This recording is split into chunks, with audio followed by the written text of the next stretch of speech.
lebih dari, karena menentukan segalanya. Sekali lagi artinya lembut ialah sangat kecilnya. Dapat mengenai yang kasar dan yang kecil. Mencakup semua yang merangkak, melata tiada bedanya, benar-benar serba lebih. Lebih pula dalam menerima perintah dan tidak boleh mengandalkan pada ajaran dan pengetahuan. Karena itu bersungguh-sungguhlah menguasainya. Pahamilah liku-liku seolah tingkah kehidupan manusia. Ajaran itu sebagai ibarat benih, sedangkan yang diajari ibarat lahan. Misal kacang dan kedelai, yang disebar di atas batu. Kalau batunya tanpa tanah pada saat kehujanan dan kepanasan, pasti tidak akan tumbuh. Tapi bila kau bijaksana, melihatmu musnahkanlah pada matamu. Jadikanlah penglihatanmu sukma dan rasa. Demikian pula wujudmu, suaramu. Serahkan kembali kepada yang empunya suara. Justru kau hanya mengakui saja sebagai pemiliknya. Sebenarnya hanya mengatasnamai saja. Maka dari itu kau jangan memiliki kebiasaan yang menyimpang, kecuali hanya kepada Hyang Agung. Dengan demikian kau hangraga sukma, yaitu kata hatimu sudah bulat menyatu dengan Kawula Gusti. Bicarakanlah menurut pendapatmu. Bila pendapatmu benar-benar meyakinkan, bila masih merasakan sakit dan was-was, berarti kejangkitan bimbang yang sebenarnya. Bila sudah menyatu dalam satu wujud, apa kata hatimu dan apa yang kau rasakan? Apa yang kau pikir terwujud ada? Yang kau cita-citakan tercapai? Berarti sudah benar untukmu, sebagai upah atas kesanggupanmu sebagai khalifah di dunia. Bila sudah memahami dan menguasai amalan dan ilmu ini, hendaknya semakin cermat dan teliti atas berbagai masalah. Masalah itu satu tempat dengan pengaruhnya. Sebagai ibaratnya sekejap pun tak boleh lupa. Lahiriah kau landasilah dengan pengetahuan 4 hal. Semuanya tanggapilah secara sama. Sedangkan kelimanya adalah dapat tersimpan dengan baik, berguna di mana saja. Artinya mati di dalam hidup, atau sama dengan hidup di dalam mati. Ialah hidup abadi, yang mati itu nafsunya, lahiriah badan yang menjalani mati. Tertimpa pada jasad yang sebenarnya. Kenyataannya satu wujud, raga sukma, sukma muksa. Jelasnya mengalami kematian. Syekh Malaya, terimalah hal ini sebagai ajaranku dengan senang hatimu. Anugerah berupa wahyu akan datang kepadamu. Seperti bulan yang diterangi cahaya temaram. Bukankah turunnya wahyu meninggalkan kotoran? Bersih bening, hilang kotorannya. Kemudian Kanjeng Nabi Khidir berkata dengan lembut di hadapan Allah Ta'ala. Karena itulah kolbu kaum arifin merupakan perbendaharaan Allah Ta'ala di muka bumi. Di dalam kolbu itu ada titipan rahasianya, kelembutan hikmahnya, kelembutan cintanya, cahaya-cahaya ilmunya dan amanah kemarifatannya. Wacana kaum arifin senantiasa muncul dari musyahadah kalbunya, aksentuasi dari pengetahuan rahasia, dan penjelasan mengenai amalia batin, berupa penjelasan mengenai pemisahan perkara dengan wusyul, penjelasan faktor-faktor yang mengganggu hubungan dengan Allah Ta'ala, dan faktor-faktor yang mendorong menuju Allah Ta'ala. Faktor pendorong pada kepentingan makhluk, selain Allah, adalah dunia, nafsu dan makhluk itu sendiri. Sedangkan faktor yang mendorong kita menuju Allah Ta'ala adalah akal, yakin, dan marifat. Sebagaimana disebutkan dalam hadis, siapa yang mengenal dirinya maka ia mengenal Tuhannya, yakni siapa yang mengenal apa yang mesti dilakukan untuk dirinya, ia mengenal apa yang harus dilaksanakan untuk Tuhannya. Ungkapan para arifin berkisar pada 5 arah. 1. Bihi, bersama Allah. 2. Lahu, bagi Allah. 3. Minhu, dari Allah. 4. Ilaihi, menuju Allah. 5. Alaihi, bersandar pada Allah. Dalam ucapan mereka tidak ada kata seperti aku, sesungguhnya diriku, kami, bagiku dan denganku.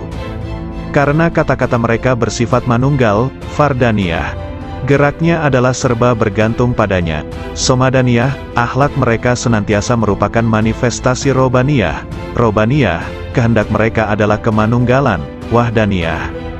Isyarat mereka tidak akan dikenal kecuali oleh orang yang hatinya membara kepadanya, yang di dalamnya ada rahasia-rahasia tersembunyi, mutiara-mutiara suci, pancaran-pancaran cahaya, lautan kasih, kunci-kunci kegaiban rahasia, wadah kerinduan dan taman kemesraan. Yahya bin Mu'az mengatakan, hati itu seperti periuk, wadah ciduknya adalah lisan, setiap lisan senantiasa menciduk apa yang ada di periuk hatinya. Abu Bakar Al-Wasiti ditanya tentang pendapatnya seputar ucapan ahli marifat, ia menjawab, gambaran tentang marifat seperti cahaya dalam lampu dan lampu itu digantung di dalam rumah, sepanjang lampu itu ada dalam rumah, sepanjang itu pula terang. Ketika pintu rumah dibuka, maka cahaya lampu itu akan menerangi halaman. Kalam kaum arifin senantiasa memancarkan cahaya kepada ahli cahaya, hingga air mata mereka meleleh, dan lisannya berzikir. Allah Ta'ala berfirman, bila mereka mendengarkan apa yang diturunkan kepada Rasul, kamu melihat air mata mereka meleleh, karena marifat mereka terhadap Allah, mereka mengatakan, oh Tuhan kami beriman dan catatlah kami bersama orang-orang yang menyaksikanmu. Metafor jiwa kaum arif seperti rumah, hatinya seperti lampu, minyaknya adalah rasa yakin, airnya dari kejujuran hati, pintalannya dari ikhlas, kacanya dari kebeningan dan kerelaan hati, dan gantungannya dari akal. Khauf itu adalah api dalam cahaya, sedangkan raja, harapan, adalah cahaya dalam api. Marifat seperti cahaya dalam cahaya. Lampu itu digantung di pintu lobang, jika seorang arif membuka mulutnya, akan muncul hikmah dari dalam hatinya, mengalirlah cahaya hati lewat mulutnya, lalu cahaya itu membias kepada mereka yang siap disemai cahaya, lalu cahaya saling bergantungan dengan cahaya. Ada sebagian ucapan lebih dahsyat dibanding cahaya matahari, dan sebagian lebih gulita dibanding gelapnya malam. Kalam ahli marifat senantiasa adalah perbendaharaan Tuhan yang Maha Suci, di mana sumber-sumbernya adalah kolbu kaum arifin, di mana Allah memerintahkan agar menginfakkan cahaya itu kepada yang lain yang berhak menerimanya, dalam firman-Nya. Ajaklah mereka ke jalan Tuhanmu dan dengan hikmah dan nasihat yang bagus berilah argumentasi dengan argumen yang lebih bagus. Sesungguhnya Tuhanmu Dia lebih tahu pada orang yang tersesat dari jalannya, dan Ia Maha tahu pada orang yang diberi hidayah. Sebagian arifin ditanya, manakah cahaya yang lebih hebat ketimbang matahari? Marifat, jawabnya, apa yang lebih berguna dibanding air? Ucapan ahli marifat, katanya, apa yang lebih harum aromanya ketimbang minyak kesturi? Waktunya orang arif, apa pekerjaan orang arifin? Memandang pekerjaan rububiyah dan panji-panji kelembutan kudrah, jawabnya. Hasrat orang-orang soleh, Abu Said Al-Balhi, ditanya, kenapa ucapan orang pendahulu, salaf, lebih utama dibanding orang akhir, khalaf? Karena kehendak mereka adalah memuliakan Islam, menyelamatkan jiwa, kasih sayang pada sesama saudara dan ridho kepada Ar-Rahman, jawabnya. Sedangkan kehendak kita adalah memanjakan hawa nafsu, mencari pujian orang dan mencari kenikmatan dunia. Tambahnya lagi, seorang hamba manakala taat pada Tuhannya, Allah memberinya rejeki seteguk air dari sumber marifat, lalu ia mengucapkan dengan lisannya, namun jika ia meninggalkan taatnya, ia tidak akan merusak taat itu, namun tetap tersimpan di hatinya, dan tidak mengucapkannya dengan lisannya, agar ia tetap dalam sesalnya dan menjadi cobaan dengan berbagai ujian. Tiada dua orang beriman yang bertemu, yang keduanya berzikir kepada Allah, melainkan Allah menambah cahaya marifatullah pada kedua hatinya, sebelum keduanya berpisah. Sesungguhnya Allah memunculkan ahli marifat di atas puncak gelombang lautan intuisi, kolbu dan memuliakan mereka di atas perbendaharaan rahasia serta rahasia pengetahuan yang tak terhingga jumlahnya. Tidak pernah putus uraiannya, tidak pernah ditemukan ujung dalamnya, tidak sirna keajaibannya, hingga mereka menyelami cahaya marifat, dalam kedalaman isyarat yang terpendam, dalam makna-maknanya yang tersembunyi, hingga keluar dengan keajaiban satriguna dan kelembutan bekal-bekal melimpahnya, hakikat-hakikat dan isyaratnya, yang membakar kolbu para pecinta, memesrakan ruh para penempuh. Itulah cahaya dari cahaya hidayah, di mana seorang hamba meraih petunjuk dari kebajikan riayah, penjagaan jiwa, jika meraih taufik dan inayah. Yahya bin Mu'az berkata, aku bertemu kaum arifin yang dilimpahi hikmah. Aku temukan mayoritas mereka tidak memiliki apa-apa, malah mereka dibiayai yang lain. Laits al-Misri, punya saudara yang ada di Iskandariyah. Ketika ia datang, saudaranya menjawab, aku sedang menghadap Allah. Mana faedah dari penghadapanmu pada Tuhanmu? Saudaranya diam. Lalu Laits mengatakan, sang hamba jika menghadap pada Allah dengan keselarasan yang benar, Allah memberikan faedah-faedah yang tak pernah terlintas di hati manusia. Yahya bin Mu'az, manakala bicara suatu hari, tiba-tiba ada orang yang berteriak keras di majelisnya, sembari merobek-robek bajunya. "Hai, apa yang kamu katakan?" Kalam ahli marifat. Ketika muncul dari sumber rahasia kemanunggalan, ia menggali hati orang yang dibakar rindu dan cinta dengan apinya, lantas sifat-sifat manusiawi sirna.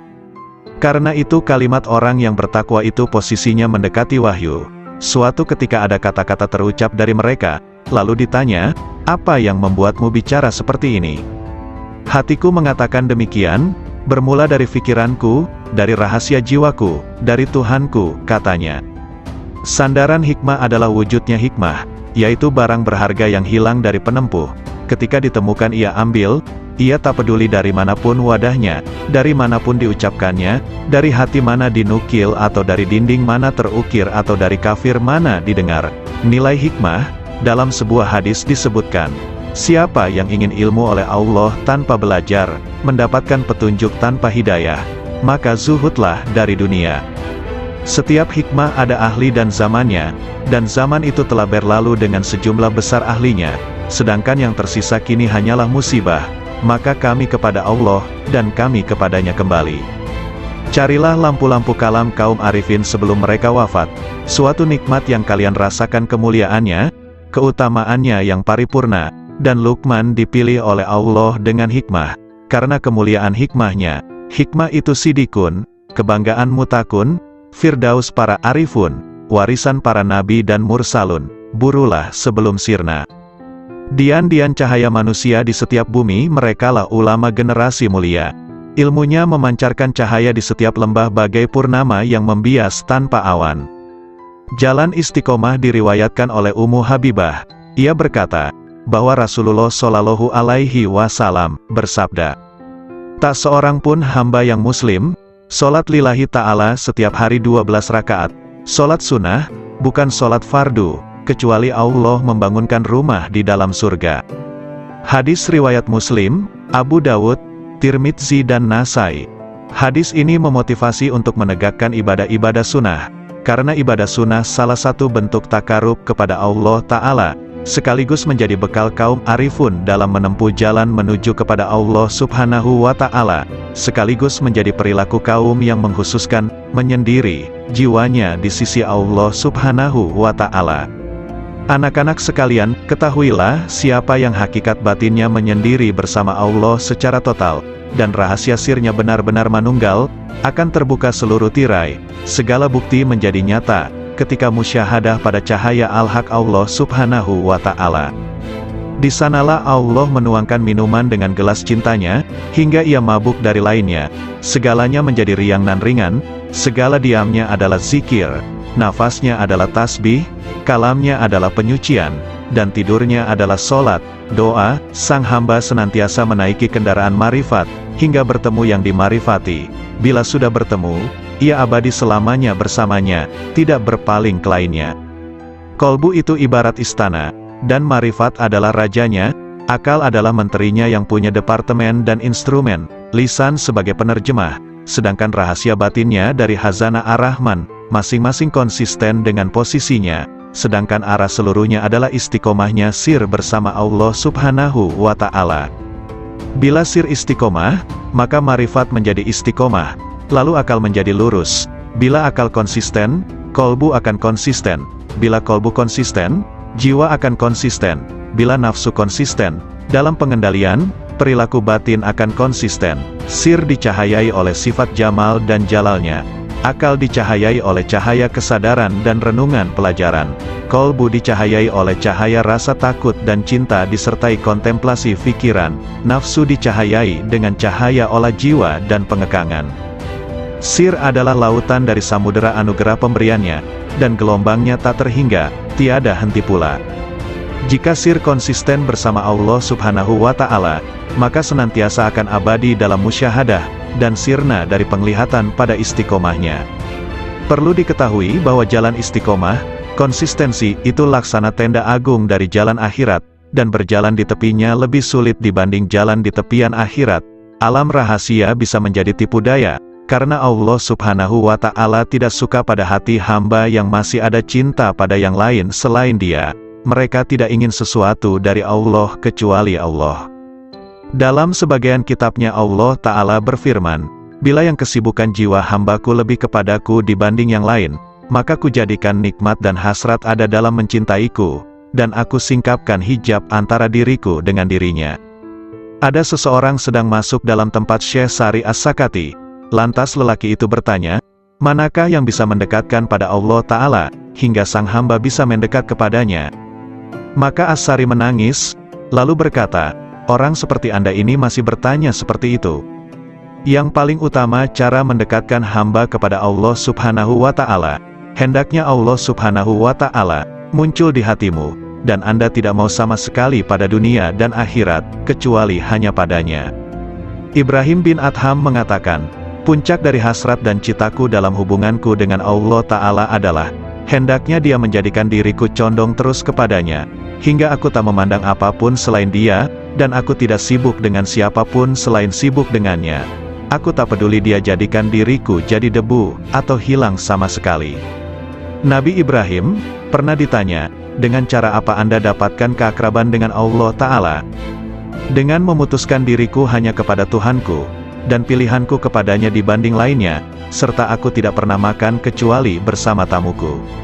Rabia Al-Basriyah mengatakan, "Oh Tuhanku, hasratku di dunia dan di akhirat nanti hanya mengingatmu, dan hasratku di akhirat dari akhirat hanya memandangmu, maka lakukanlah antara keduanya sekehendakmu." Abu Yazid Al-Bistami menegaskan, "Rahasia batinku naik menuju Allah Subhanahu wa Ta'ala, lalu terbang dengan sayap marifat dengan cahaya kecerdasan di cakrawala wahdaniyah, kemahatunggalannya. Tiba-tiba nafsu menghadapku dan berkata, 'Kemana kau pergi? Akulah nafsumu dan engkau harus bersamaku.' Namun rahasia batinku, sir, sama sekali tidak menoleh padanya. Kemudian makhluk-makhluk lain menghadap sirku, mereka bertanya, 'Kemana kau pergi? Kami adalah teman dan tempat curhatmu, engkau harus bersama kami, demi solidaritas padamu.' Sirku sama sekali tidak menoleh. Lantas surga dengan segenap isinya menghadap sirku. Mereka bertanya, 'Kemana engkau pergi? Engkau itu bagiku dan engkau harus di sini denganku.' Maka sirku sama sekali tidak berpaling, lalu anugerah dan pemberian menghadapku, begitu juga karomah-karomah, hingga melewati kerajaannya, sampai pada kemah Fardaniyah, ketunggalannya, lantas melampaui universalitas dan keakuan, hingga sirku sampai di hadapan Allah Subhanahu wa Ta'ala. Dialah yang kucari." Allah Subhanahu wa Ta'ala berfirman kepada Nabi Musa, "Wahai Musa, sesungguhnya orang yang menjumpaiku pasti tidak akan kembali dariku, dan tidak akan kembali kecuali dari jalan lurusku." Abul Abbas Nin Atta mengatakan, "Manakala akhirat muncul dalam diri hamba, dunia menjadi sirna di sisinya, sehingga sang hamba hanya menetap di negeri keabadian. Namun manakala sang hamba berada dalam penyaksian Allah Ta'ala, segala hal selain Allah Ta'ala sirna, dan hamba abadi bersama Allah Subhanahu wa Ta'ala." Ada lelaki di hadapan Abu Yazid, berkata, "Ada informasi sampai kepadaku bahwa engkau punya Ismul Azam, sangat senang jika engkau mengajariku." Abu Yazid menjawab, "Nama Allah itu tidak terbatas, namun kosongkan hatimu hanya bagi kemahaesaannya, meninggalkan berpaling pada selain Allah Ta'ala. Jika Anda bisa demikian, raihlah ism, nama, manapun yang kau kehendaki, maka dengan ism itu Anda bisa pergi dari timur hingga barat, dalam sekejap dan Anda telah kembali." Zunnun al-Misri mengatakan, "Ketika aku naik haji, tiba-tiba ada anak muda mengatakan, 'Oh Tuhanku, aku telah mengumpulkan tebusanmu, dan engkau maha tahu, lalu apa yang engkau berlakukan pada mereka?'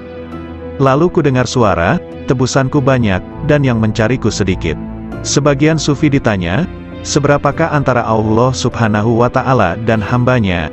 4 langkah saja, 1 langkah meninggalkan dunia, 1 langkah meninggalkan makhluk, 1 langkah meninggalkan nafsu, dan 1 langkah meninggalkan akhirat, maka sang hamba sudah di hadapan Allah Subhanahu wa Ta'ala. Jawabnya. Sari berkata, "Siapa yang bangkit untuk taat kepada Allah Ta'ala tanpa ada yang lain, Allah akan memberi minuman dari mata air cinta darinya, dan dihantar menuju tempat yang benar." Sayyidina Ali karramallahu wajhah mengatakan, Orang arif manakala keluar dari dunia tak ada pemandu maupun penyaksi di hari kiamat, tidak ada malaikat Ridwan di surga, juga tidak ada malaikat Malik di neraka. Beliau ditanya, lalu di mana sang arif dijumpai? Di hadapan Allah yang Maha Diraja, di tempat yang benar. Ketika mereka bangkit dari kuburnya, mereka tidak bertanya-tanya, mana keluarga dan anakku, mana Jibril dan Mikail, mana surga dan pahala, namun justru berkata, manakah kekasihku dan kemesraan hatiku? Kolbu kaum arifin punya mata yang memandang apa yang tak biasa dipandang manusia. Sedangkan lisannya berkata dengan rahasia batinnya munajat dari malaikat-malaikat mulia di sisinya yang mencatat sayap-sayap yang terbang tanpa bulu hinggap di sisi Rabbul Alamin. Lalu bagai gembalaan di taman suci menari dan meminum dari lautan para rasulnya, para hamba yang menuju kepadanya hingga mendekat, sampai bertemu dengannya. Di balik keajaiban kasih sayang, Rasulullah Shallallahu Alaihi Wasallam bersabda, orang yang memiliki kasih sayang, bakal disayang oleh Allah yang Maha Penyayang, yang Maha Memberi berkah dan Maha Luhur. Karena itu berikan kasih sayang kepada siapapun di muka bumi, maka yang di langit akan menyayangimu. Hadis riwayat Ahmad, Abu Dawud dan Tirmidzi. Dalam hadis yang mulia ini ada keajaiban yang luar biasa dari ilmu-ilmu dan rahasia Allah, di mana Al-Mustafa Nabi Muhammad Shallallahu Alaihi Wasallam memerintahkan adanya cinta dan kasih sayang terhadap semua makhluk di muka bumi, agar kasih sayang dari malaikat luhur di langit melimpah pula. Karena langit adalah jalan bagi turunnya kasih sayang ilahi, dan tempat sumber limpahan-limpahan alam cinta dan kasih sayang, sekaligus tempat hunian para malaikat yang dijadikan sebagai perantara rahasia-rahasia antara dirinya dan para makhluknya. Bila Allah melimpahkan rahmat dalam rahasia malaikat rizki, maka Allah memberikan pertolongan kepada pencari rizki. Bila Allah melimpahkan rahmat kepada rahasia pencatat amal, maka Allah memberikan kelupaan hamba terhadap keburukan-keburukan. Bila Allah melimpahkan pada rahasia malaikat rakib, maka Allah memberikan pertolongan dan kasih sayang. Kasih sayang adalah perilaku jiwa kaum arifin dan sekaligus menjadi miraj kalbunya menuju Tuhannya. Sedangkan hamba-hamba Allah yang arifin tadi merupakan pantulan manifestasi rahmat Tuhan semesta alam bagi para makhluknya, dan Dia adalah Maha Suci nan Maha Cinta dan Kasih. Anak-anak sekalian, bila kalian mewujudkan sifat kasih sayang kepada sesama makhluk, Anda pasti dirahmati. Jika Anda bermajlis dengan kaum arifin, pasti Anda sukses jiwamu. Jika Anda bertanya pada kaum yang penuh hikmah Rabbaniyah, pasti Anda mendapatkan pengetahuan. Segala sesuatu itu ada kuncinya. Kunci ilmu itu bertanya. Jika tidak tahu, jika Anda bisa hendaklah bermajlis dengan kaum arifin, yang bisa Anda gali pengetahuan mereka dan hakikat rumusnya, kelembutan isyaratnya, maka sungguh Anda meraih keuntungan. Karena yang paling mulia di antara para ulama adalah ulama Robbaniyun, yang sangat agung dibanding siapapun di muka bumi selain Allah. Karena mereka ini adalah kekasih-kekasih Allah dan pengemban amanah rahasianya. Maka jagalah kehormatan mereka, gerakkan intuisi mereka dengan bertanya yang baik. Karena gejolak ombak dari intuisi kaum arifin itu tidak akan pernah sirna keajaibannya. Maka cukuplah disebut tolol bagi seseorang yang tidak mau belajar pada mereka, meraih limpahan dari kemampuan mereka. Padahal Allah Subhanahu wa Ta'ala telah berfirman, bertanyalah kepada ahli zikir manakala kalian tidak tahu. Nabi Shallallahu Alaihi Wasallam juga bersabda, bermajlislah dengan orang-orang yang berjiwa besar dan bertanyalah kepada para ulama dan bergaulah dengan para ahli hikmah ilahiyah. Dan Nabi Musa, wahai Musa, sesungguhnya orang yang menjumpaiku pasti tidak akan kembali dariku, dan tidak akan kembali kecuali dari jalan lurusku. Abul Abbas Nin Atta mengatakan, manakala akhirat muncul dalam diri hamba, dunia menjadi sirna di sisinya, sehingga sang hamba hanya menetap di negeri keabadian. Namun manakala sang hamba berada dalam penyaksian Allah Ta'ala, segala hal selain Allah Ta'ala sirna, dan hamba abadi bersama Allah Subhanahu wa Ta'ala. Ada lelaki di hadapan Abu Yazid, berkata, ada informasi sampai kepadaku bahwa engkau punya Ismul Azam, sangat senang jika engkau mengajariku. Abu Yazid menjawab, nama Allah itu tidak terbatas, namun kosongkan hatimu hanya bagi kemahaesaannya, meninggalkan berpaling pada selain Allah Ta'ala. Jika Anda bisa demikian, raihlah ism, nama, manapun yang kau kehendaki. maka dengan isem itu Anda bisa pergi dari timur hingga barat, dalam sekejap dan Anda telah kembali. Zunnun al-Misri mengatakan, ketika aku naik haji, tiba-tiba ada anak muda mengatakan, "Oh Tuhanku, aku telah mengumpulkan tebusanmu, dan Engkau Maha Tahu, lalu apa yang Engkau berlakukan pada mereka?" Lalu ku dengar suara, "Tebusanku banyak, dan yang mencariku sedikit." Sebagian sufi ditanya, seberapakah antara Allah Subhanahu wa Ta'ala dan hambanya?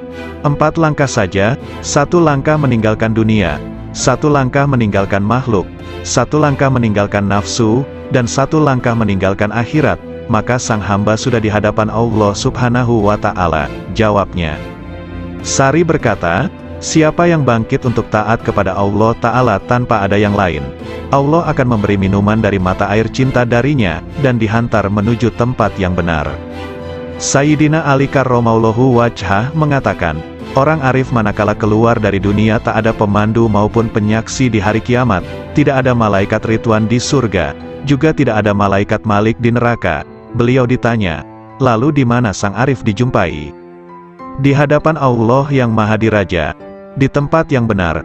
Ketika mereka bangkit dari kuburnya, mereka tidak bertanya-tanya, mana keluarga dan anakku, mana Jibril dan Mikail, mana surga dan pahala, namun justru berkata, manakah kekasihku dan kemesraan hatiku? Kolbu kaum arifin punya mata yang memandang apa yang tak biasa dipandang manusia. Sedangkan lisannya berkata dengan rahasia batinnya munajat dari malaikat-malaikat mulia di sisinya yang mencatat sayap-sayap yang terbang tanpa bulu hinggap di sisi Rabbul Alamin. Lalu bagai gembalaan di taman suci menari dan meminum dari lautan para rasulnya, para hamba yang menuju kepadanya hingga mendekat, sampai bertemu dengannya. Di balik keajaiban kasih sayang, Rasulullah Shallallahu Alaihi Wasallam bersabda, orang yang memiliki kasih sayang, bakal disayang oleh Allah yang Maha Penyayang, yang Maha Memberi berkah dan Maha Luhur. Karena itu berikan kasih sayang kepada siapapun di muka bumi, maka yang di langit akan menyayangimu. Hadis riwayat Ahmad, Abu Dawud dan Tirmidzi. Dalam hadis yang mulia ini ada keajaiban yang luar biasa dari ilmu-ilmu dan rahasia Allah, di mana Al-Mustafa Nabi Muhammad Shallallahu Alaihi Wasallam memerintahkan adanya cinta dan kasih sayang terhadap semua makhluk di muka bumi, agar kasih sayang dari malaikat luhur di langit melimpah pula.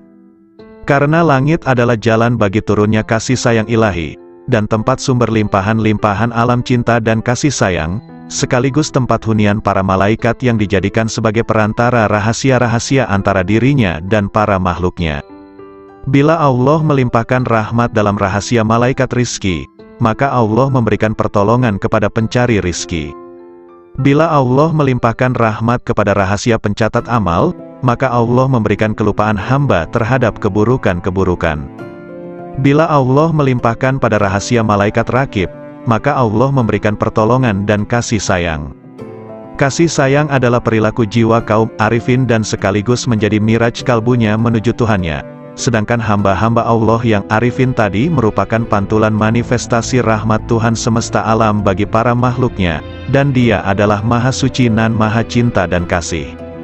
Anak-anak sekalian, bila kalian mewujudkan sifat kasih sayang kepada sesama makhluk, Anda pasti dirahmati.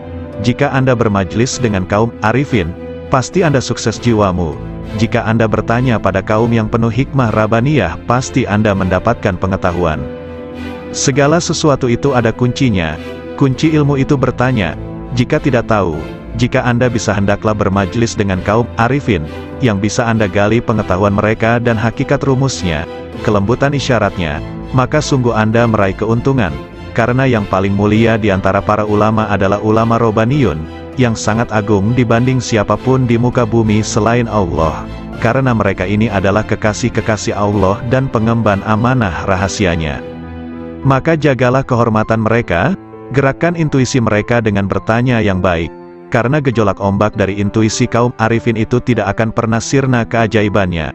Maka cukuplah disebut tolol bagi seseorang yang tidak mau belajar pada mereka, meraih limpahan dari kemampuan mereka, padahal Allah Subhanahu wa Ta'ala telah berfirman, bertanyalah kepada ahli zikir manakala kalian tidak tahu. Nabi Shallallahu Alaihi Wasallam juga bersabda, bermajlislah dengan orang-orang yang berjiwa besar dan bertanyalah kepada para ulama dan bergaullah dengan para ahli hikmah, ilahiyah. Adab pencari ilmu, Zunnun al-Misri berkata, ada seorang tokoh di Maroko diceritakan sifat-sifatnya padaku, hingga akhirnya aku menempuh perjalanan ke sana, selama 40 hari aku diam di sana, namun aku tidak mendapatkan pengetahuan apa-apa. Saya tahu tokoh itu sangat sibuk dengan Tuhannya, padahal aku pun juga tidak pernah sedikit pun mengurangi rasa hormatku. Suatu hari ia melihatku. Dari mana seorang pengembara ini? Tanyanya. Aku ceritakan perjalananku dan sebagian kondisi jiwaku. Apa yang membuat Anda kemari? Saya ingin menggali ilmu Anda, kataku. Takwalah kepada Allah dan pasrahlah kepadanya, karena Dia adalah yang maha memelihara dan maha terpuji, katanya kemudian diam begitu lama. Mohon ditambah lagi bagiku, semoga Allah merahmatimu. Saya ini orang yang sangat asing, dan datang dari negeri yang jauh. Aku ingin bertanya banyak hal yang bergolak di batinku. Anda ini pelajar, seorang ulama atau peneliti? Tanyanya padaku. Saya ini pelajar yang sangat butuh pengetahuan. Nah, Anda sebaiknya tetap di posisi Anda sebagai pelajar. Jagalah adab dan jangan melampaui batas. Sebab jika Anda melampaui batas adab tadi malah rusak manfaatnya. Para cendekiawan itu dari kalangan para ulama. Sedangkan para arifun itu dari kaum sufi yang menempuh jalan kebenaran dan menempuh segala jerih payah kesusahan. Mereka pergi dengan kebajikan dunia akhirat. Semoga Allah memberikan rahmat padamu. Kapankah seorang hamba sampai pada tahap yang Anda ungkapkan sifatnya itu? Tanyaku lagi. Jika ia telah keluarkan hatinya dari sebab akibat duniawi. Kapan seorang hamba bisa demikian? Jika ia telah keluar dari merasa bisa berdaya dan berupaya. Apakah pangkal akhir seorang arif itu? Jika semuanya seperti tiada ketika semuanya ada. Kapan sampai pada martabat sidikin? Jika sudah mengenal dirinya. Kapan mengenal dirinya? Jika telah tenggelam di lautan anugerah, dan keluar dari tempat keegoannya dan berpijak pada langkah keluhuran. Kapan sampai pada sifat-sifat itu? Bila ia duduk di kapal ketunggalan. Apa kapal ketunggalan itu? Menegakkan ubudiyah yang benar. Lalu kebenaran ubudiyah itu yang bagaimana? Beramal hanya bagi Allah Ta'ala, dan ridho terhadap ketentuan Allah. Kalau begitu berilah aku wasiat kepadamu, agar terus bersama Allah. Lagi, cukup Abdul Wahid bin Zaid mengisahkan, suatu hari aku bertemu dengan seseorang ketika di perjalananku, ia memakai baju dari bulu. Aku ucapkan salam padanya. Semoga Allah merahmatimu. Aku ingin bertanya suatu hal. Silakan, hari-hari telah lewat dan nafas itu dihitung dan dibatasi. Sedangkan Allah terus-menerus mendengar dan melihat. Apakah pangkal takwa itu? Sabar bersama Allah Ta'ala, jawabnya. Sabar itu pangkalnya apa? Tawakal pada Allah. Pangkal tawakal, memutuskan diri hanya bagi Allah. Pangkal memutuskan diri hanya bagi Allah, menyendiri bersama Allah. Pangkal menyendiri, membuang dari hati, segala hal selain Allah. Kalau hidup paling nikmat, berbahagia dengan zikrullah. Kalau hidup paling bagus, ya, hidup bersama Allah. Apa yang disebut paling dekat, bertemu Allah. Apa yang paling membuat hati lapar, pisah dengan Allah. Apa sesungguhnya cita-cita sang arif, bertemu Allah. Kalau tanda-tanda pecinta Allah itu, mencintai zikrullah. Apakah mesra berbahagia dengan Allah itu? Meneguhkan rahasia jiwa bersama Allah. Apakah pangkal kepasrahan diri itu? Menyerahkan diri total terhadap perintah Allah. Lalu pangkal menyerahkan diri total, mengingat pertanggungjawaban di hadapan Allah. Apakah kegembiraan paling agung? Husnuzon kepada Allah. Kalau manusia paling agung, manusia yang merasa puas jiwanya pada Allah. Lalu siapa manusia paling kuat? Orang yang meraih kekuatan bersama Allah. Kalau orang yang bangkrut itu siapa? Orang yang rela pada selain Allah. Apakah kehilangan harga diri itu? Bila menanjak jiwanya tanpa bersama Allah. Kapan seorang hamba terjauhkan dari Allah? Bila ia tertutup dari Allah. Kapan seseorang itu tertutup dari Allah? Bila di hatinya masih ada hasrat selain Allah. Siapakah orang yang alpa itu? Siapapun yang menghabiskan umurnya tanpa disertai ketaatan pada Allah. Apakah zuhud di dunia itu? Meninggalkan segala hal yang menyibukkan hatinya dari Allah. Siapakah orang yang menghadap Allah? Ya, siapapun yang menghadap pada Allah. Lalu siapa yang lari dari Allah? Siapapun yang lari dari Allah. Apakah kolbun salim itu? Kolbu yang di dalamnya tidak ada lagi selain Allah. Tolong beritahu aku, dari mana Anda makan, dari kekayaan Allah. Apa sih yang Anda sukai? Apapun yang ditentukan Allah padaku. Kalau begitu beri aku wasiat, lakukan taat kepada Allah dan ridolah kepada ketentuannya, bersenanglah dengan zikrullah, maka kalian akan jadi pilihan Allah. Orang yang mengenal Allah tidak akan maksiat. Suatu hari dalam perjalananku, kata Zunnun al-Misri, aku bertemu dengan orang tua, yang di wajahnya ada tanda sebagai kaum arifin. Semoga Allah merahmati Anda. Manakah jalan menuju Allah? Tanyaku padanya. Kalau Anda mengenalnya pasti Anda tahu jalan menuju padanya.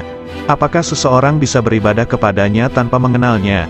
Apakah orang yang mengenalnya itu maksiat padanya? Jawabnya, bukankah Adam? Itu maksiat padanya dengan keparipurnaan marifatnya. Maka dia lupa, dan kami tidak menemukan baginya tekad. Sudahlah, kita jangan berdebat. Bukankah perbedaan ulama itu rahmat? Memang, kecuali dalam soal konsentrasi tauhid. Konsentrasi tauhid yang bagaimana? Menghilangkan pandangan selain Allah karena kemahatunggalannya. Apakah orang arif itu gembira? Apakah orang arif itu gelisah? Katanya balik bertanya. Bukankah orang yang mengenal Allah itu selalu gundah hatinya? Tidak, bahkan orang yang mengenal Allah kegundahan hatinya sirna. Apakah dunia bisa merubah hati orang arifin? Apakah akhirat bisa mengubah hatinya? Katanya lebih tajam. Bukankah orang arif itu sangat menghindari makhluk? Nauzubillah, sang arif tidak pernah gentar dengan makhluk. Hanya saja dia hatinya hijrah dan menyendiri bersama Allah. Apakah ada yang mengenal orang arif? Nah, apakah ada yang tidak mengenalnya? Jawabnya. Apakah sang arif bisa putus asa terhadap perkara selain Allah? Apakah ada orang arif yang masih memandang selain Allah, hingga ia harus putus asa? Apakah sang arif itu juga rindu pada Tuhannya?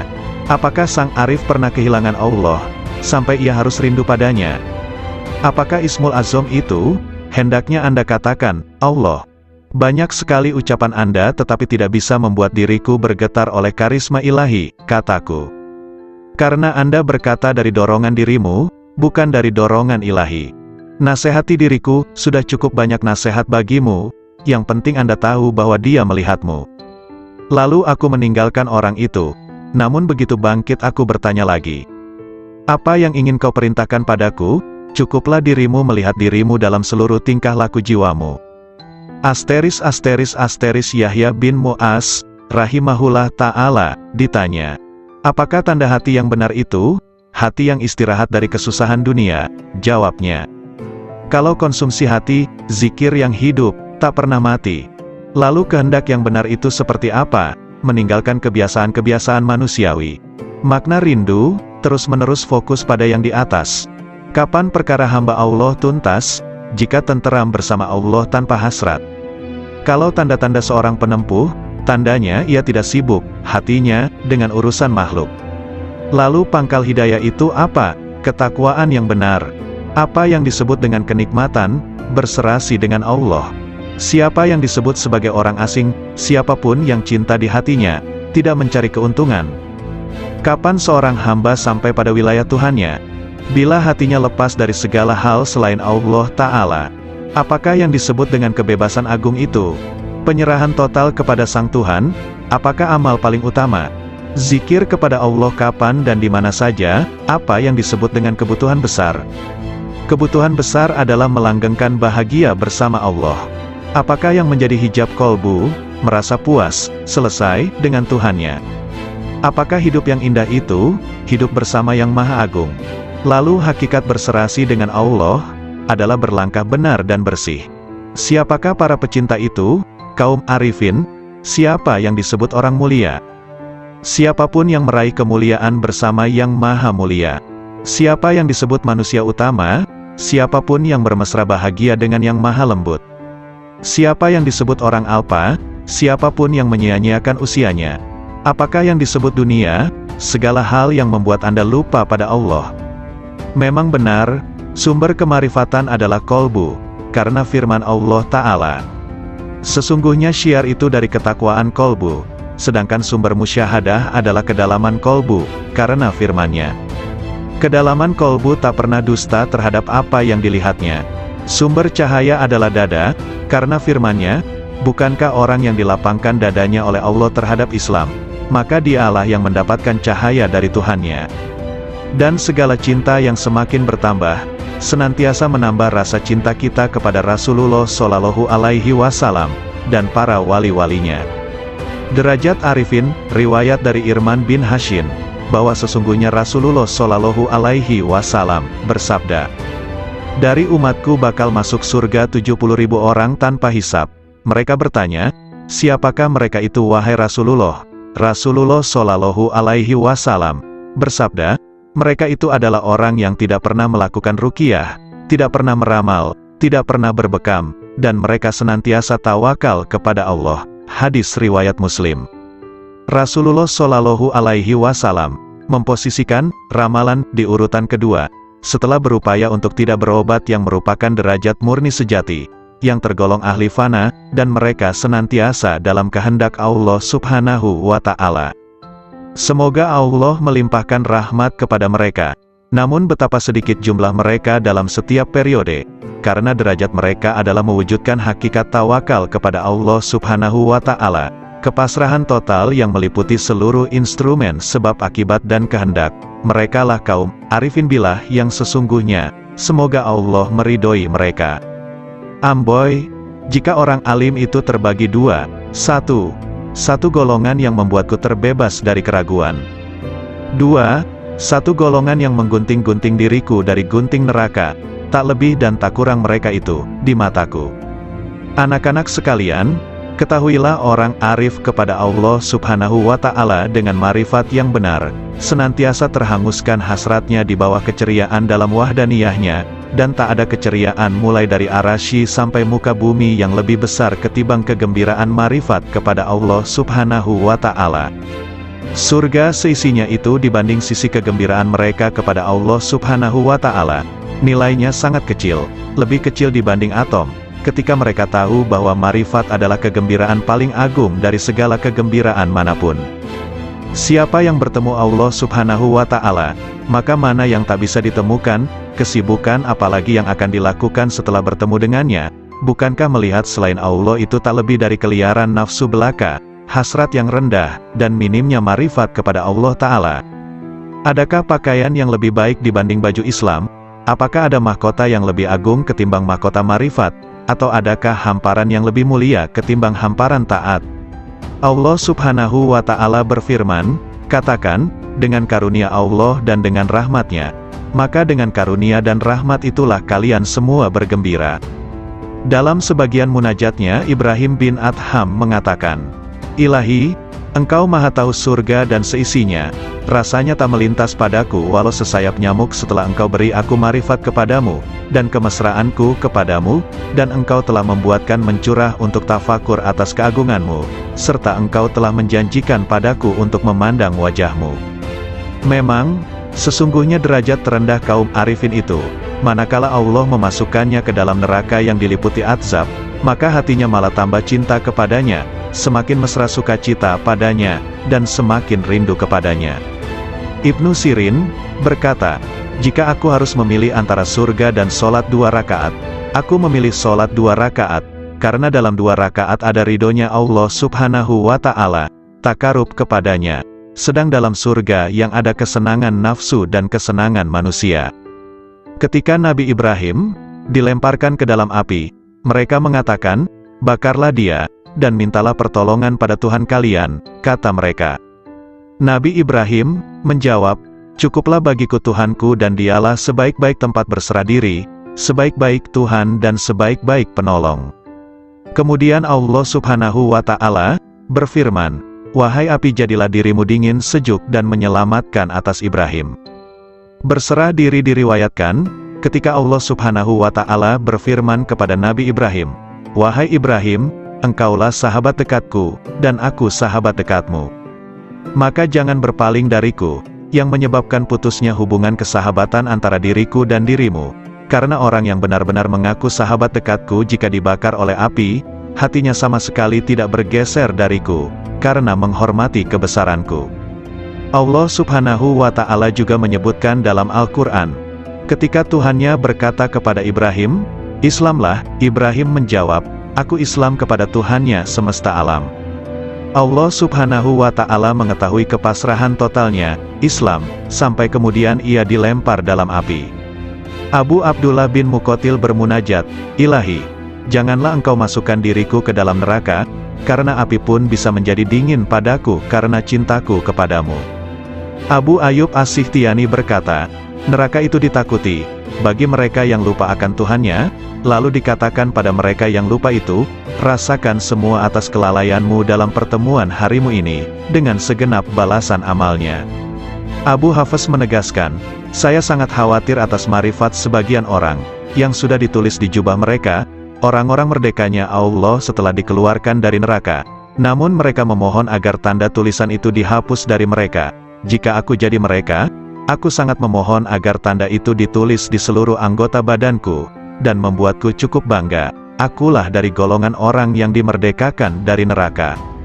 Menurutku, apa yang diraih ahli surga dalam surganya adalah Rob Ta'ala, kedekatan padanya, dan memandangnya serta mendengarkan kalamnya." Ingat istri Fir'aun ketika bermunajat, "Tuhanku, bangunkan rumah bagiku di sisimu dalam surga." Sebagaimana disebutkan, tetangga dulu, baru rumah. Ibrahim bin Adham mengatakan, "Aku sangat malu jika tujuan utamaku adalah makhluk, padahal Allah Subhanahu wa Ta'ala telah berfirman kepada sebagian para nabinya, 'Siapa yang berkehendak pada kami, ia tak ingin selain diri kami.'" Sebagian Syekh Sufi mengatakan, "Aku pernah melihat seorang pemuda di Masjidil Haram sedang dalam kondisi menderita dan kelaparan. Saya sangat kasihan padanya. Aku punya 100 dinar dalam kantong. Lalu kudekati dia, 'Hai sayang, ini buat kebutuhan-kebutuhanmu.' Pemuda itu tidak menoleh sama sekali padaku, dan aku terus mendesaknya. Pemuda itu berkata, 'Hai Syekh, dinar ini sesuatu yang tidak bisa aku jual dengan surga dan seisinya. Surga itu negeri keagungan, asal sumber keteguhan dan keabadian. Bagaimana aku menjualnya dengan harga yang hina?" Abu Musa Ad-Dailabi, pelayan Abu Yazid, semoga Allah merahmati keduanya, berkata, "Aku pernah mendengar seorang syekh di Bistam mengatakan, aku bermimpi, sepertinya Allah Subhanahu wa Ta'ala berfirman, 'Kalian semua sedang mencari sesuatu dariku, selain Abu Yazid.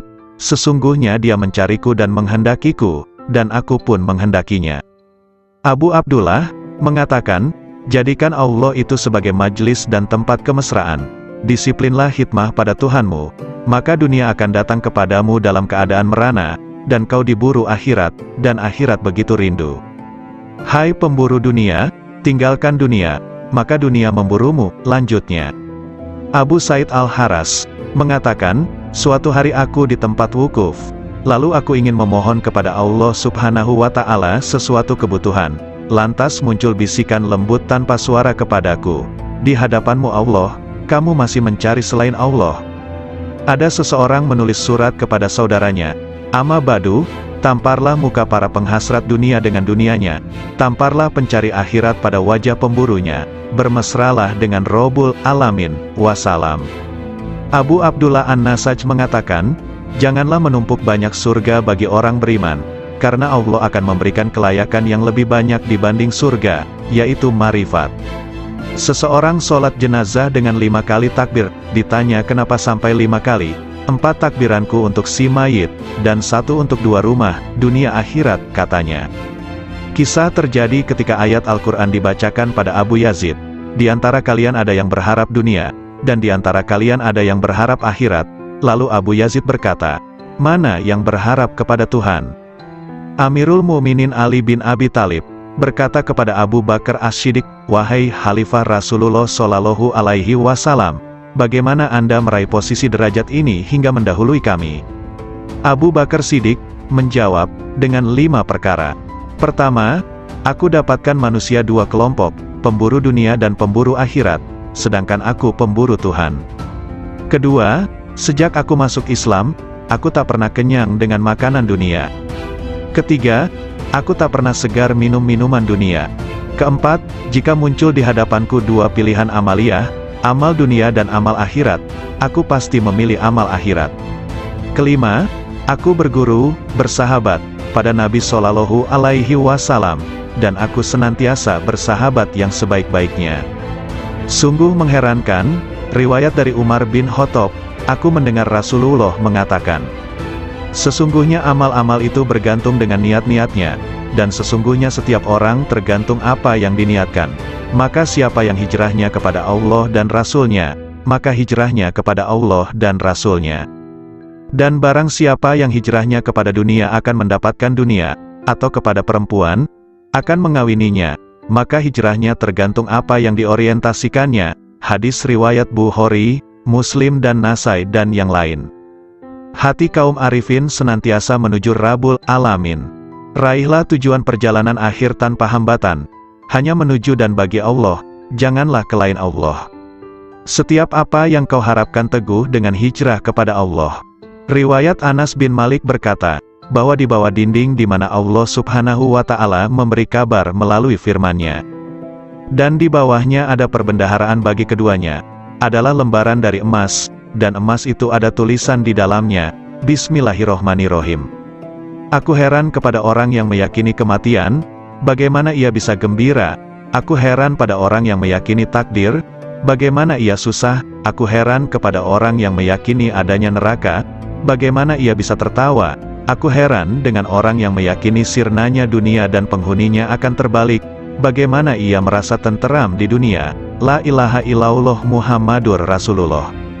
Wahab rahimahullah mengatakan, suatu ketika aku berjalan menuju wilayah Romawi, tiba-tiba ku dengar suara di balik bukit sedang bergema.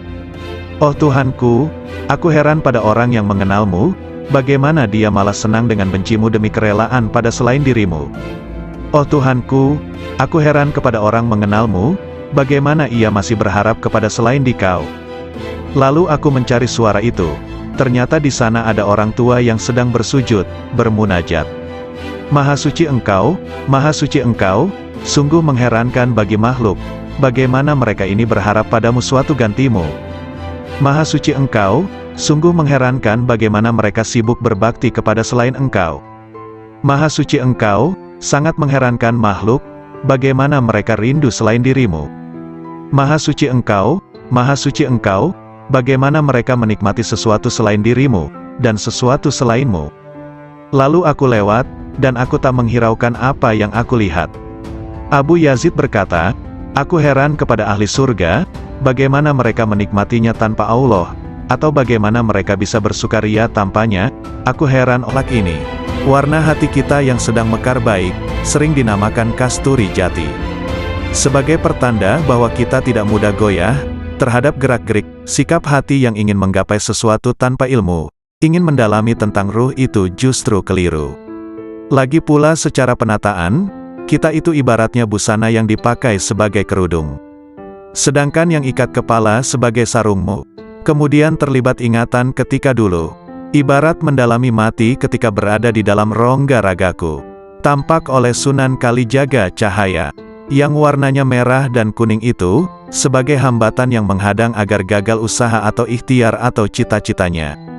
Dan yang putih di tengah itulah yang sebenarnya harus diikuti.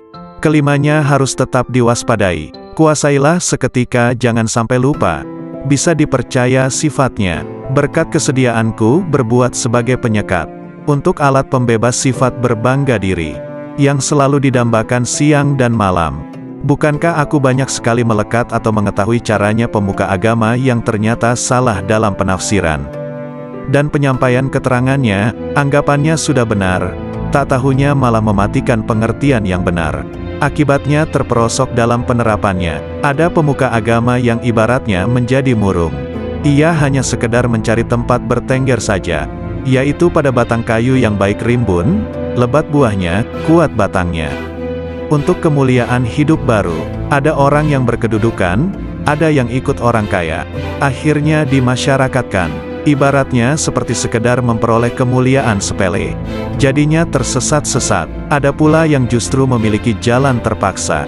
Demikian, artikel ini dimuat di Matops Blog. Assalamualaikum warahmatullahi wabarakatuh. Alhamdulillah, segala puji bagi Allah, Tuhan seru sekalian alam. Kali ini akan dibacakan nasihat atau wejangan Syekh Ahmad Ar-Rifai, pengasas Tarekat Rifaiyah. Nasihat ini diambil dari dailysufi.blogspot.com. Dengan dibacakan nasihat ini, semoga Allah melimpahkan ibrah dan hikmah, guna menggapai ridha ilahi. Musibah batin itu hijab. Sesungguhnya Nabi Shallallahu Alaihi Wasallam bersabda, perbuatan-perbuatan baik bisa menjaga serangan keburukan, dan sesungguhnya sedekah rahasia itu bisa meniup api amarah Tuhan, dan sebenarnya silaturahim itu menambah usia dan menghapus kemiskinan. Hadis riwayat Tabrani. Dalam hadis yang mulia ini ada pelajaran akhlak mulia, di mana kaum arifin membumbung menuju Rabb-Nya, sebab asas dari marifat adalah makarimul akhlak, semulia-mulianya akhlak, sedangkan akhlak buruk adalah, nauzubillah, adalah wujud terhijabnya rahasia batin dari Allah Ta'ala. Anak-anakku sekalian, di antara musibah rahasia batin terbesar adalah terhijabnya kita dari Allah Subhanahu wa Ta'ala. Maka siapapun yang mendapatkan musibah seperti ini, pada dasarnya ia telah menggabungkan musibah-musibah lainnya. Sang pecinta itu senantiasa mabuk ilahi, sang pemabuk tak akan merasakan derita musibah ketika mabuk, baru di saat sadar merasakan deritanya. Musibah terhijab dari Allah Subhanahu wa Ta'ala tak bisa diganti atas kehilangannya selamanya, kecuali dengan menepiskan segala hal selain Allah Subhanahu wa Ta'ala. Dari rahasia batin kita, tak ada ancaman lebih serius di dalam Al-Quran dibanding ayat ini. Sekali-kali tidak, sesungguhnya mereka pada hari itu benar-benar terhalang dari melihat Tuhan mereka. Betapa banyak orang yang taat tetapi terhijab dari yang ditaati Allah Subhanahu wa Ta'ala. Betapa banyak orang yang dapat nikmat tapi terhijab dari sang pemberi nikmat. Betapa banyak orang yang tidur, diberi rizki kesadaran bangun ketika ia sedang tertidur. Betapa banyak orang yang sadar tertidur justru setelah ia bangun. Betapa banyak orang yang pendosa, justru diberi rizki kewalian dan meraih derajat abrar. Betapa banyak orang zuhud yang gugur dari wilayahnya, dan menempuh jalan pendosa. Hijab itu siksa jauh dari Allah Subhanahu wa Ta'ala. Betapa banyak ahli amal yang terhijab gara-gara melihat amalnya, jauh dari memandang anugerah Allah Subhanahu wa Ta'ala, hingga mata hatinya buta. Lalu ia terlempar jauh, sementara ia menduga dirinya telah sampai, wusyul, kepada Allah Subhanahu wa Ta'ala, dan tidak ada yang lebih mengerikan di mata orang arif dibanding hijab itu sendiri, walau sekejap mata. Padahal siksa Allah Subhanahu wa Ta'ala terbesar pada hamba adalah hijab dan terjauhkan darinya. Salah seorang hamba Allah Subhanahu wa Ta'ala dikisahkan sedang bermunajat, "Oh Tuhanku, sampai kapan aku maksiat kepadamu, sedangkan Engkau tak pernah menyiksaku?" Kemudian Allah Subhanahu wa Ta'ala menurunkan wahyu kepada seorang nabi di kala itu, katakan kepadanya, "Sampai kapankah aku menyiksamu, sedangkan kamu tidak mengerti? Bukankah Engkau telah aku tutup dari kelembutan-kelembutan kebahagiaanku? Bukankah aku telah mengeluarkan kemanisan munajat kepadaku dari hatimu?" Abu Musa, pelayan Abu Yazid mengatakan, suatu hari Syekh Abu Yazid memasuki suatu kota, kemudian masa banyak datang berjubal mengikutinya. Ketika Abu Yazid melihat mereka dan berjubalnya mereka, beliau mengatakan, "Ya Allah, aku mohon perlindungan kepadamu dari terhijab padamu karena mereka, dan aku mohon perlindungan kepadamu dari hijabmu atas mereka, karena gara-gara aku." Semoga Allah merahmatinya. Betapa banyak kesadaran itu, dan betapa benarnya Abu Yazid dengan Tuhannya, betapa besarnya kasih sayang Abu Yazid pada sahabat-sahabatnya kaum muslimin. Ia menginginkan kebajikan dan pandangan yang benar bagi mereka, sebagaimana pada dirinya. Ingatlah, hai orang yang bergaul dengan masa, dan masa yang fanatik kepada Anda. Hati-hati, betapa banyak ketukan-ketukan sandal di sekitar toko sirna dari kepalanya, betapa banyak hilang agamanya. Ya Allah selamatkan, ya Allah selamatkan. Manusia terbagi menjadi 4 golongan. 1. Ada orang yang hatinya memandang tajam, dengan pandangan cahaya yakin atas rahasia ciptaannya dan keparipurnaan kuasanya. 2.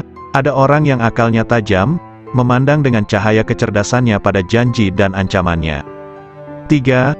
Ada orang yang rahasia batinnya, sir, tajam, memandang setiap saat dengan cahaya marifat kepada Allah Subhanahu wa Ta'ala. 4.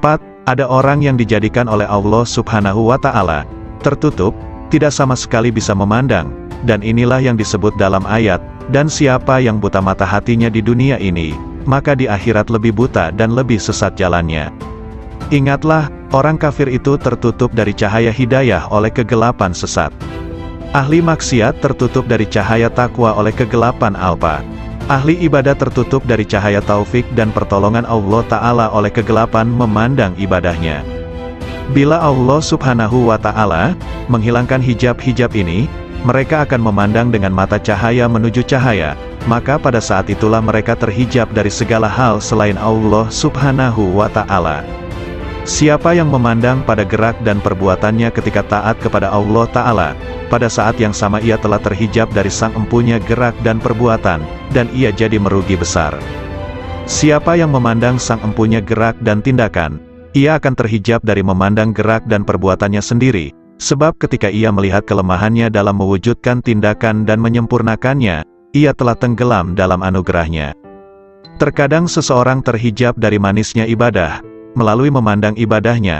Terkadang seseorang terhijab dari kebenaran kehendak, karena memandang manisnya ekstase. Terkadang seseorang terhijab dari memandang Allah Subhanahu wa Ta'ala, Sang Pemberi Anugerah, karena memandang anugerah itu sendiri. An-Nasaj mengatakan, siapa yang memandang dirinya dalam ibadahnya, berarti tidak bisa bersih dari ujub. Siapa yang memandang makhluk, ia tak akan bersih dari riya. Siapa yang memandang taatnya, tak akan bersih dari tipu daya. Siapa yang memandang pahala tak akan pernah bersih dari hijab. Siapa yang memandang Rabb Ta'ala, maka itulah berada dalam posisi yang benar di sisi Tuhan di Raja yang kuasa. Abu Bakar bin Abdullah mengatakan, siapa yang sibuk dengan nuansa hikmah dan rahasia-rahasianya, maka ia akan terhijab dari hakikatnya, dan aku tak pernah diperlihatkan maksiat yang lebih bahaya ketimbang melupakan Allah Subhanahu wa Ta'ala dan penggantungan hati pada selain Allah Subhanahu wa Ta'ala. Setiap hasrat dan zikir pada selain Allah Ta'ala adalah hijab antara dirimu dengan Allah Subhanahu wa Ta'ala. Dalam hadis disebutkan, betapa banyak kebajikan yang dilakukan seseorang yang tak ada keburukan baginya, justru lebih berbahaya padanya dibanding keburukan itu sendiri. Dan betapa banyak keburukan yang dilakukan seseorang yang tak ada kebajikan padanya, justru lebih bermanfaat padanya dibanding kebajikan itu sendiri. Maksudnya, kebajikan itu sebenarnya terpuji, dan keburukan itu tercela. Namun sepanjang seorang hamba dalam berbuat kebajikan masih melihat kebajikannya, maka ia berada di medan pamer dan kebanggaan.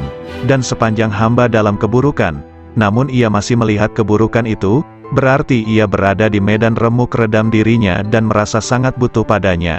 Padahal kondisi hamba dalam situasi sangat butuh pada Allah itu lebih baik. Abu Bakar As-Siddiq mengatakan, "Ya Allah, aku mohon berlindungan padamu dari syirik tersembunyi." Sedangkan Rabi'ah menegaskan, dunia telah menutupi penghuninya dari Allah Subhanahu wa Ta'ala. Seandainya mereka meninggalkannya pastilah tampak di alam malakutnya, lalu ia kembali dengan sari guna yang berfaedah. Sayyid Mansur Ar-Rabani menegaskan, dengan apa sang hamba dikenal bahwa ia tidak terhijab dari Tuhannya? Ia menjawab, jika ia mencarinya dan ia tidak menuntut apapun darinya, hamba menghendakinya dan ia tidak berkehendak sesuatu darinya, dan dia tidak memilih, karena menyerahkan pilihan padanya, walaupun dipilihkan neraka oleh Allah Subhanahu wa Ta'ala padanya. Setiap orang yang di dalam hatinya tidak ada penetrasi karisma ilahi, tidak ada cahaya cinta padanya, tidak ada kemesraan kebersamaan dengannya, maka ia terhijab, tandasnya. Katanya pula, asteris cukuplah buatmu marifat itu, manakala engkau tahu bahwa Allah Subhanahu wa Ta'ala memandangmu, dan cukuplah ibadah itu, bila Allah Subhanahu wa Ta'ala itu tidak butuh padamu. Asteris cukuplah cinta itu bagimu, jika engkau tahu bahwa cintanya mendahului cintamu padanya. Asteris cukuplah zikir bagimu, bahwa zikirnya mendahului zikirmu. Asteris hati ketika dilanda karisma ilahi, segala hal berbau syahwat sirna. Asteris ketika hati di hamparan marifat, segala hal kealpaan sirna. Asteris hati ketika didudukkan pada tempat ketunggalan dengan tunggal bagi yang tunggal, itulah tempat duduk yang benar. Malunya kaum arifin. Rasulullah Shallallahu Alaihi Wasallam bersabda, malu itu sebagian dari iman, hadis riwayat Muslim. Malu yang biasanya terekspresi pada wajah manusia merupakan gambaran tentang malu yang ada dalam hati manusia, yaitu malu karena sesuatu dari Allah Ta'ala. Sehingga malu terekspresi dari malu wajah dan malu kolbu, merupakan bagian dari iman kepada Allah Ta'ala, di mana kaum arifin menjadikannya sebagai orientasi atas kelemahan dan cacat rahasia hatinya di hadapan Allah Ta'ala. Karena itulah kolbu kaum arifin merupakan perbendaharaan Allah Ta'ala di muka bumi. Di dalam kolbu itu ada titipan rahasianya, kelembutan hikmahnya, kelembutan cintanya, cahaya-cahaya ilmunya, dan amanah kemarifatannya. Wacana kaum arifin senantiasa muncul dari musyahadah kalbunya, aksentuasi dari pengetahuan rahasia, dan penjelasan mengenai amalia batin, berupa penjelasan mengenai pemisahan perkara dengan wusyul, penjelasan faktor-faktor yang mengganggu hubungan dengan Allah Ta'ala, dan faktor-faktor yang mendorong menuju Allah Ta'ala. Faktor pendorong pada kepentingan makhluk, selain Allah, adalah dunia, nafsu dan makhluk itu sendiri. Sedangkan faktor yang mendorong kita menuju Allah Ta'ala adalah akal, yakin, dan marifat. Sebagaimana disebutkan dalam hadis, siapa yang mengenal dirinya maka ia mengenal Tuhannya, yakni siapa yang mengenal apa yang mesti dilakukan untuk dirinya, ia mengenal apa yang harus dilaksanakan untuk Tuhannya. Ungkapan para arifin berkisar pada 5 arah. 1. Bihi, bersama Allah. 2. Lahu, bagi Allah. 3. Minhu, dari Allah. 4. Ilaihi, menuju Allah. 5. Alaihi, bersandar pada Allah. Dalam ucapan mereka tidak ada kata seperti aku, sesungguhnya diriku, kami, bagiku dan denganku. Karena kata-kata mereka bersifat manunggal, fardaniyah. Geraknya adalah serba bergantung padanya. Somadaniyah, akhlak mereka senantiasa merupakan manifestasi robaniyah. Robaniyah, kehendak mereka adalah kemanunggalan, wahdaniyah. Isyarat mereka tidak akan dikenal kecuali oleh orang yang hatinya membara kepadanya, yang di dalamnya ada rahasia-rahasia tersembunyi, mutiara-mutiara suci, pancaran-pancaran cahaya, lautan kasih, kunci-kunci kegaiban rahasia, wadah kerinduan dan taman kemesraan. Yahya bin Mu'az mengatakan, hati itu seperti periuk, wadah ciduknya adalah lisan. Setiap lisan senantiasa menciduk apa yang ada di periuk hatinya. Abu Bakar Al-Wasiti ditanya tentang pendapatnya seputar ucapan ahli marifat, ia menjawab, gambaran tentang marifat seperti cahaya dalam lampu dan lampu itu digantung di dalam rumah, sepanjang lampu itu ada dalam rumah, sepanjang itu pula terang. Ketika pintu rumah dibuka, maka cahaya lampu itu akan menerangi halaman. Kalam kaum arifin senantiasa memancarkan cahaya kepada ahli cahaya, hingga air mata mereka meleleh, dan lisannya berzikir. Allah Ta'ala berfirman, bila mereka mendengarkan apa yang diturunkan kepada Rasul, kamu melihat air mata mereka meleleh, karena marifat mereka terhadap Allah, mereka mengatakan, oh Tuhan kami beriman dan catatlah kami bersama orang-orang yang menyaksikanmu. Metafor jiwa kaum arif seperti rumah, hatinya seperti lampu, minyaknya adalah rasa yakin, airnya dari kejujuran hati, pintalannya dari ikhlas, kacanya dari kebeningan dan kerelaan hati, dan gantungannya dari akal. Khauf itu adalah api dalam cahaya, sedangkan raja, harapan, adalah cahaya dalam api. Marifat seperti cahaya dalam cahaya. Lampu itu digantung di pintu lobang. Jika seorang arif membuka mulutnya, akan muncul hikmah dari dalam hatinya, mengalirlah cahaya hati lewat mulutnya, lalu cahaya itu membias kepada mereka yang siap disemai cahaya, lalu cahaya saling bergantungan dengan cahaya. Ada sebagian ucapan lebih dahsyat dibanding cahaya matahari, dan sebagian lebih gulita dibanding gelapnya malam. Kalam ahli marifat senantiasa adalah perbendaharaan Tuhan yang Maha Suci, di mana sumber-sumbernya adalah kolbu kaum arifin, di mana Allah memerintahkan agar menginfakkan cahaya itu kepada yang lain yang berhak menerimanya, dalam firman-Nya. Ajaklah mereka ke jalan Tuhanmu dan dengan hikmah dan nasihat yang bagus berilah argumentasi dengan argumen yang lebih bagus. Sesungguhnya Tuhanmu Dia lebih tahu pada orang yang tersesat dari jalannya, dan Ia Maha tahu pada orang yang diberi hidayah. Sebagian arifin ditanya, manakah cahaya yang lebih hebat ketimbang matahari? Marifat, jawabnya, apa yang lebih berguna dibanding air? Ucapan ahli marifat, katanya, apa yang lebih harum aromanya ketimbang minyak kesturi? Waktunya orang arif, apa pekerjaan orang arifin? Memandang pekerjaan rububiyah dan panji-panji kelembutan kudrah, jawabnya. Hasrat orang-orang soleh, Abu Said Al-Balhi, ditanya, Kenapa ucapan orang pendahulu, salaf, lebih utama dibanding orang akhir, khalaf? Karena kehendak mereka adalah memuliakan Islam, menyelamatkan jiwa, kasih sayang pada sesama saudara dan ridho kepada Ar-Rahman, jawabnya. Sedangkan kehendak kita adalah memanjakan hawa nafsu, mencari pujian orang dan mencari kenikmatan dunia.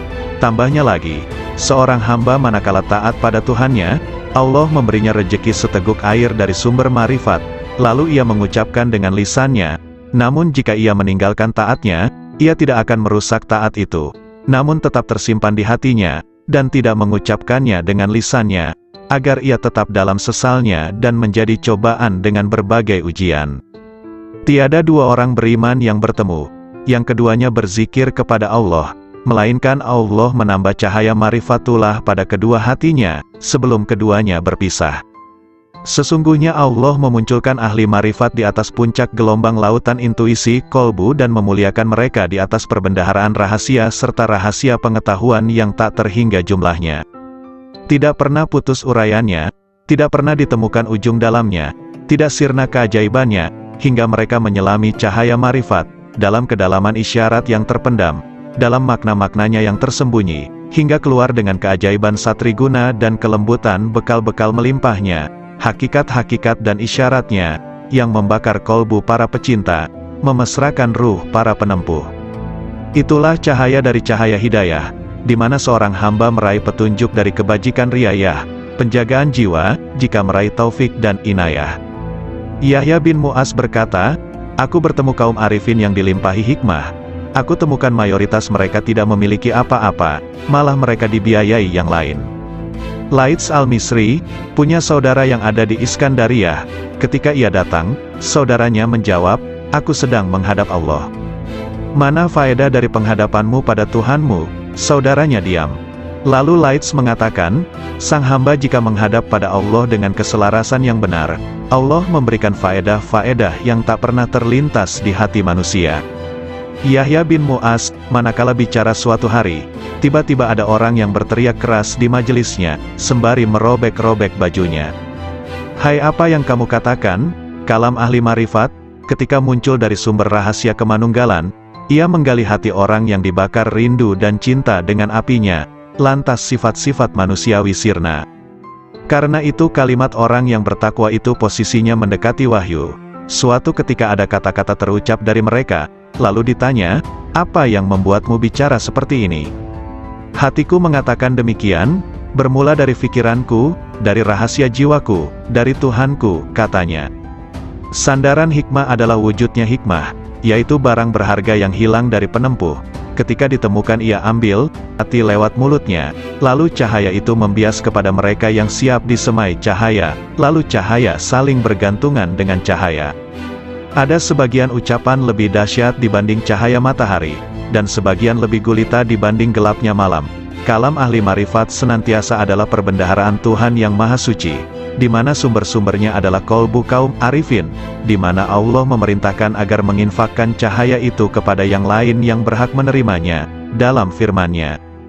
Ajaklah mereka ke jalan Tuhanmu dan dengan hikmah dan nasihat yang bagus berilah argumentasi dengan argumen yang lebih bagus. Sesungguhnya Tuhanmu dia lebih tahu pada orang yang tersesat dari jalannya, dan ia maha tahu pada orang yang diberi hidayah. Sebagian arifin ditanya, manakah cahaya yang lebih hebat ketimbang matahari? Marifat, jawabnya, apa yang lebih berguna dibanding air? Ucapan ahli marifat, katanya, apa yang lebih harum aromanya ketimbang minyak kesturi? Waktunya orang arif, apa pekerjaan orang arifin? Memandang pekerjaan rububiyah dan panji-panji kelembutan kudrah, jawabnya. Hasrat orang-orang soleh, Abu Said al-Balhi, ditanya, kenapa ucapan orang pendahulu, salaf, lebih utama dibanding orang akhir, khalaf? Karena kehendak mereka adalah memuliakan Islam, menyelamatkan jiwa, kasih sayang pada sesama saudara dan ridho kepada Ar-Rahman, jawabnya. Sedangkan kehendak kita adalah